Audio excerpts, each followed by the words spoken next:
পৃথিবীতে যেখানে যারা যে অবস্থায় মানুষের মতামত উপেক্ষা করে যা কোরআন এবং সহিহ হাদিস মেনে চলতে চায় তারাই মূলত হল হাদিস।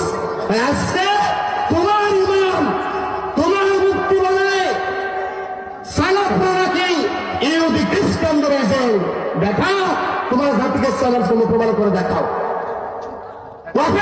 করলাম দেখাও তো কোন ইমাম ছিল, কোন শাইখ ছিল, কোন ইমাম, কোন ইমাম, কোন আলেম ইহুদি খ্রিস্টানদের এজেন্ট ছিল। দেখা বরং আজকে আমাদের বক্তৃতায়, আজকে সালাফদের বক্তৃতায় লাখো ইহুদি মুসলিম হচ্ছে, ঠিক কিনা বলে? এরপর দেখেন একজন দেশের দেশবরণ্য মুক্তি, দেশবরণ্য মুক্তি যাকে মাযহাবী ভাইরা গরিবের আবু হানিফা বলে থাকো, নাম জানেন? নাম জানেন? নাম হলো মুক্তি রেজাউল করিম আবরার। নাম শুনুন নাই ভাই? শুনুন নাই? বলে শুনুন নাই?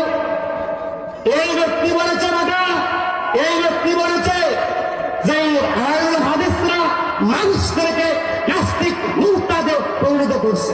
বলেন দেখেন নি আপনারা?